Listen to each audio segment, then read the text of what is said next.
everybody, it's me again. I'm back with my incredibly creaky chair and hopefully just a more energetic attitude, because for the last couple of book reviews that I've done, which I don't think will have been released sequentially because there was a lot of pre-recorded movie ones, but I've just felt very low energy.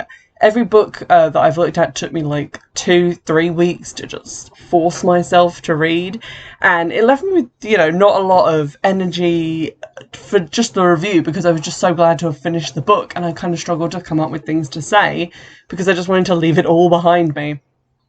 That is hopefully in the past, because I breezed through this latest book, which was actually quite a joy to read, and I was really excited to get to the end in a fun way for once, which was, let me tell you, a different experience.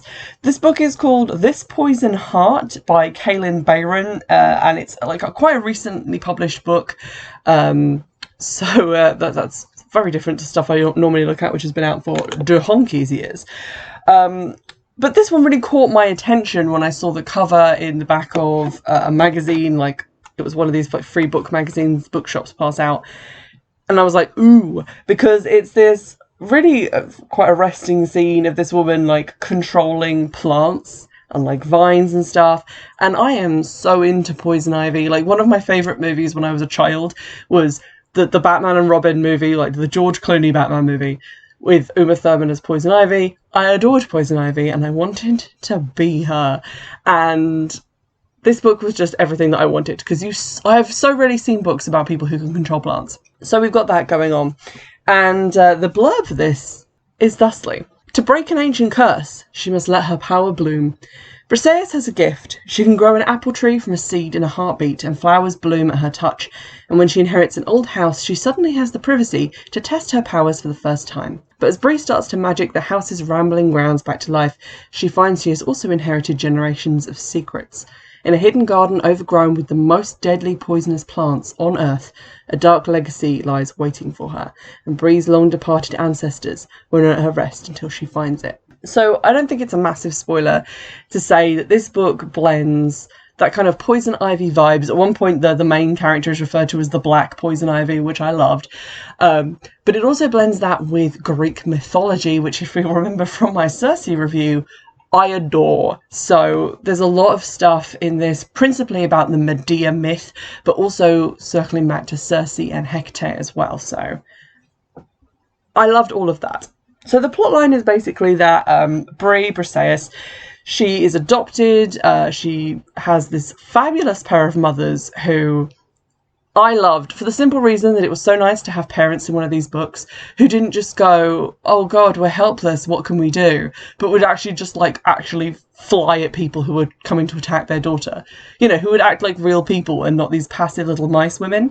So I enjoyed the hell out of that. But they own a florist shop, and Bree's kind of struggling. She can't really tell her friends about her powers, but it's really hard for them to stay hidden, and her friends always notice something weird about her, and she's worried about losing control and destroying things. So she's kind of keeping it all in and very worried about it, and also researching a lot of stuff to do with botany and poisonous plants as part of trying to learn who she is and why she has this mysterious ability, because she doesn't know anything about her birth family or any of that stuff. And suddenly, when the rent on their shop is going sky high and they need to find somewhere else to live / set up business, a woman arrives and says, hey, your birth mother's sister has recently passed away, and she has left you this huge house upstate in this little town, and it's yours for the taking. You can move in straight away. So they have a little discussion, and again, I think the mothers are the perfect characters for this, because they say, sort of in the same conversation, this is a great opportunity, but if you're not comfortable, we're not going to take it. This is some excellent parenting, and you don't normally see that in these YA books. The parents normally annoy me, quite frankly, but they decide to go and give it a chance, and they get to this house, and Bree starts to find letters left by Circe, who is her biological aunt, telling her about secrets and leading her to this magical walled garden full of insanely poisonous plants. And Bree begins to discover that she has other special abilities that she didn't even know about before this all happened. So That's exciting. And then all these secrets start to build, things in the town start to become a little bit weird. There's people showing up at the house in the middle of the night, like looking in through the windows. Again, the characters react normally to this. They like run outside with a taser and they're like, fucking get off my property. They don't just like say that it's nothing and then not contact the police. So that's wonderful. Also blended into, like, especially those early scenes, is a very real take on the, like, reticence that this family of entirely black women would have contacting the police about this sort of thing. I felt that really worked really well, like, bringing that into the story. There were a couple of moments later on where these kind of issues were brought in, but it wasn't as seamless and it wasn't as natural in terms of like the narrative. It felt like they could have been copy pasted into literally any part of the book and still stuck out as much as they did. So that was something that I didn't enjoy. I felt like those issues were important to discuss and there was definitely a way to work those in, but on a couple of occasions they really did sort of stick out as like, this maybe wasn't the moment to put that in, or maybe a moment could have been created that would suit this discussion better. Anyway, so Bree starts to like settle in. She meets some people about the town. She meets Carter, who's the boy who works in the bookshop, and she meets Maria? I can't remember. I just thought of her as that girl who's probably a vampire. I think it's Marie. Like, I looked it up and I've already forgotten again. God damn. Marie. It's Marie. Let's just try and remember that. But she makes friends with Marie. As I said, Marie is basically a vampire. I don't think she's actually meant to be like a vampire, but I mean, she has like eternal life and is really fast and strong. She doesn't drink blood, but that's about the only thing she doesn't have in common with vampires. And I don't feel like I'm spoiling anything there because it's real obvious from the moment she shows up. She's all like saying things that don't quite make sense, and you know, she has a dark secret and yada yada yada. Now, at the heart of the whole like storyline of the book is the Medea story. So I'm going to trigger one here for infanticide because that's what quite a lot of the story is about. So like the traditional story of Medea is that she marries Jason of Golden Fleece fame and they go on their magical adventures and it's all great. And then he cheats on her after they've been married for a while. And so in response to this, she murders all of their children to like get back at him. And this is something that you see in like it's a trope in like other stories. Like I think it's part of the La Llorona story, or at least it was in that one movie that I saw that was terrible. Can neither confirm nor deny, but it is this kind of trope, and the book spins that on its head much the same way that the Circe novel spins Circe's myth on its head by saying actually Medea is the one who has been wronged here. And, you know, obviously that's still present in the original myth, but this really amps it up and creates this sort of new mythos, which connects Medea back to Circe and also the goddess Hecate as witches. So there's a huge witch presence in that area, you know, even aside from the main character having these amazing plant controlling powers. She is also like descended from this line of very powerful women who had a connection to the goddess of witches. So there's all of that in there. There's also some nods to other kinds of practice. So you've got sort of someone in the town who is an alchemist. You've got someone who's running, I guess, kind of like a botanica. She makes like different like candles and things like loaded up with herbs and stuff that she buys from the apothecary, which used to be in Briseis's house. And then also you've got one of her mums who's descended from people who like take conjure really seriously, and although she doesn't really believe in it that much herself, there's still that kind of superstitious part of her. So when they move into the house, she doesn't really like a lot of the stuff that they're finding there, and she finds it very creepy because of her background. So there's a lot of other practices that are kind of hovering around on the outside and working their way into the main plot as well. Now, for me, at least, like the opening third, maybe opening half of the book is the strongest part. It's where all this mystery is, the horror elements, like when they see people, you know, walking around outside and there's all these creepy mysteries and secret rooms and stuff. That's what I was really here for, and I think they make like two separate references to Get Out, the movie, about this like small town environment, and it was kind of building up to a sort of horror-iness, which was sort of absent from the second half of the novel. I also kind of got a little bit annoyed, or not annoyed, but disappointed with the climax because it was quite predictable. And I felt like the book itself and like what the author had done with everything they brought in was better than the ending. Like the ending felt substantially like it was unworthy of the rest of the book.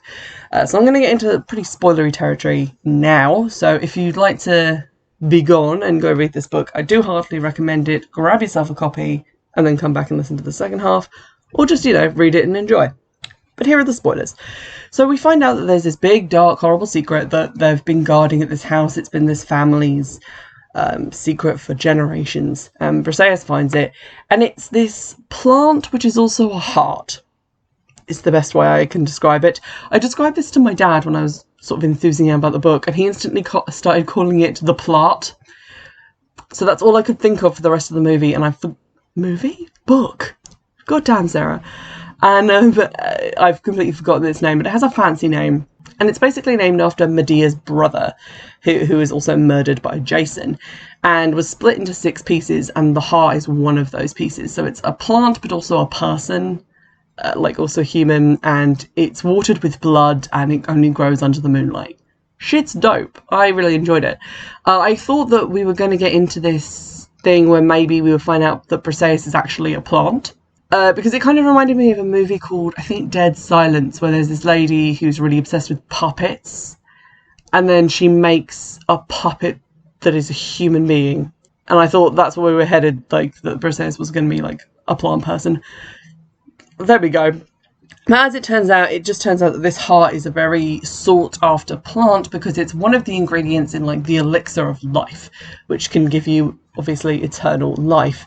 And the sisters who lived in the house originally had 2. And this is where I became slightly unstuck, because I was like, what do you mean 2 hearts? Because when they said this guy was split into 6 pieces, I thought, okay, 6 pieces. But then they start saying 6 hearts, which sounds weird to me. Like, if you're going to split a person into 6 things, some of those things are going to be like arms, legs, the head. Maybe one of those things is going to be the heart. But why are they all a plant that looks like a heart? That just seemed very odd to me, and I kept getting stuck on that idea, and it kind of ruined the ending for me a little bit. But there we go.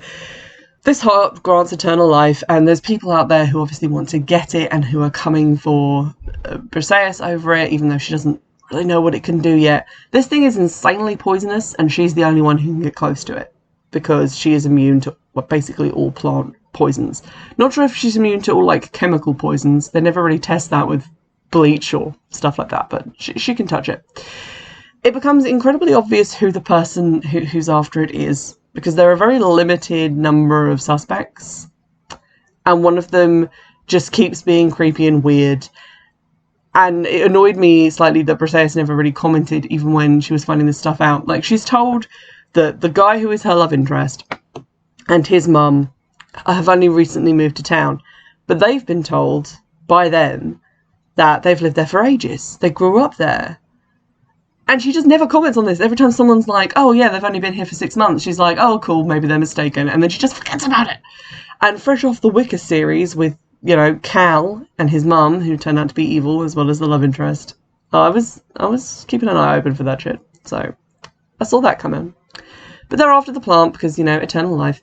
And it turns out they're descended from Jason, so they're also kind of descended from gods and all of this stuff. And it felt, by the time we got to the end of the book, there were a lot of layers that hadn't fully been worked together for me. And I kept coming back to the whole 6 heart thing, and it really started to bother me. And I was so caught up on that I didn't really want to engage with some of the other, like, myths and stuff. It started to get very complicated, and I felt like it could have been simplified ever so slightly in certain areas, just to give it more punch. Because where we're left is essentially a cliffhanger where Briseis loses one of her mothers and is told, if you want to bring her back from the dead, you need all of the hearts. Like, one will give you eternal life if you take it when you're alive, but if you want to bring someone back from the dead, you need all 6 pieces of this dead guy. And I was like, oh, okay, that's fine. There's going to be another book coming out. That's cool and all. But at the same time, there was a lot piled on top of each other. So you've got like the old Medea story, the new Medea story, the story of like Jason's family line and Medea's family line. You've got the story of the hearts, which doesn't quite make sense because there's 6 of them, and why would one person be turned into 6 hearts? Really stuck on this idea. You've got, the appearance of the goddess Hecate at the end, and all of this stuff about Briseis' family and her birth mother, and where is her dad? Who is her dad? We never find this out. There's a lot of stuff left up in the air, and a lot of different like layers piled one on top of the other about all of this different mythology, and sometimes those layers don't quite meet each other in the clean square corners that feel satisfying, if you see what I mean. Because we find out, oh yeah, Marie has this immortality because she was given one of the hearts. And that's why there's like a bare patch next to the original heart, because there used to be 2. But then I feel like that kind of boxes you into a corner of they all need to be hearts, as opposed to different pieces. Whereas I feel like it would make more sense if she'd had a piece of the one heart that they had, and the other pieces were like different body parts. I just felt like when I got to the end, there were all these mysteries, and some of them were very satisfying to like see all the different moving parts come together to a sharp point and go, aha, now we know what's going on. And some of them just kind of missed that slightly, and it felt like the explanation for them didn't quite make sense for me and wasn't as satisfying in a way that I couldn't really define, but which I still found a little bit disappointing. But I will take that slight mild disappointment and put that down to like maybe I need to read it again and know all this stuff and kind of have those initial questions answered so that I can focus on the bigger ones. I'm prepared to like settle for that as opposed to just having to force myself to finish a book that I hated, because that very much was not my experience with this. I really loved this book, couldn't wait to get back to it. There's a slight lull in like the 3rd act where there's just a lot of like people driving to each other's houses to talk about things. But aside from that, it was a rocking thrill ride full of mysteries and poison ivy powers, and I was absolutely thrilled to have like reached the end and been like, oh, okay, now I need to read the 2nd book, which hasn't come out yet, but I'm looking forward to it.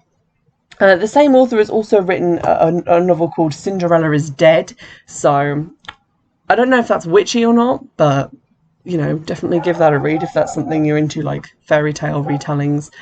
For me, this had just like, it had witchy stuff, it had poison ivy stuff, it had a lot of humour in it as well, like the quality banter between like Briseis and her mothers was so good and so like on point for just a family and a teenager. It didn't feel that very kind of weird sitcom-y family type vibe where you feel like, people don't talk like that to their kids.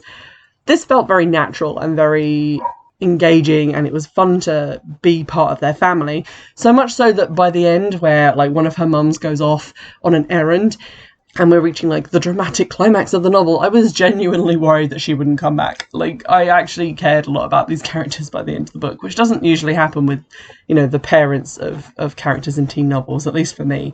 I tend to just sort of see them as like, they have to be there to pay the rent, but do you really need them for the plot? But yeah, I really enjoyed that, really enjoyed the character, and will definitely be coming back for book number 2. And I suggest you go out and get a copy of The Poison Heart, like, now. Anywho, thank you for listening. If you have any other book recommendations like this one, or other books you'd like me to take a look at, do get in touch. Drop those recommendations into the comment section, and I'll get back to you as soon as I can be bothered to check, because I'm a professional. In the meantime, I'll see you in the next one. Bye!